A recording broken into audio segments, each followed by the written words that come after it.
Inihayag ng superstar center ng Philadelphia 76ers na si Joel Embiid noong Biyernes ng umaga sa Instagram na sumang-ayon siya sa isang extension ng kontrata sa koponan. Iniulat nina Shams Charania ng The Athletic at Ramona Shelburne ng ESPN na pumirma si Embiid ng 3-year, $193.5 million max extension. Idinagdag ni Charania na gagarantyahan nito kay Embiid ang $301 million sa susunod na 5 taon mula sa Sixers. Bagamat ang halagang ito ay napakalaki lalo na para sa isang player na tulad ni Embiid na patuloy na nahihirapan upang manatiling malusog, ito ay isang panalo para sa Sixers. Ang 30 taong gulang na si Embiid ay maaaring pumili na tapusin ang kanyang kasalukuyang kontrata, tanggihan ang kanyang player option para sa 2026 hanggang 2027 season at pumasok sa free agency, kung saan siya ay malawakang makukuha ng iba't ibang mga koponan. Sa puntong ito, tila malamang natatapusin ni Embiid ang kanyang karera sa Philadelphia.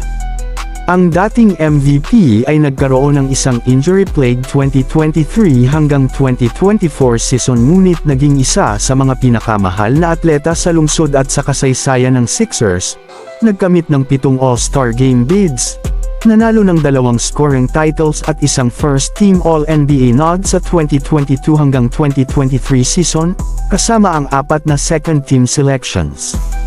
Ilang mga manlalaro ang nagsasama ng kanyang all-around offensive game sa kanyang defensive dominance. Siya ay isa sa mga pinaka-talented one-on-one scorers sa liga, may scope hanggang sa 3-point line, umunlad bilang isang passer at nagsisilbing defensive fulcrum ng koponan, na ginagawa siyang halos perpektong center sa modernong NBA. Ngunit ang mga pinsala ay palaging isang issue, at ang tagumpay sa postseason ay patuloy na lumalayo sa kanya at sa Sixers. Ang pag-asa ay sa pagkandado kay Embiid sa loob ng ilang taon pa, ang koponan ay sa wakas ay makakapasa sa hadlang na iyon. Sa puntong ito, ito na lamang ang kulang sa kanyang karera na patungo sa Hall of Fame. At ang Sixers ay marahil ay wala pang mas magandang pagkakataon kaysa ngayon matapos nilang pirmahan si Paul George sa isang 4-year, $211.5 million contract at si Tyrese Maxey sa isang 5-year, $203.8 million extension. Ang Big Three na ito ay tila nakakandado sa loob ng malapit na hinaharap, at sa Philadelphia, panalo o wala.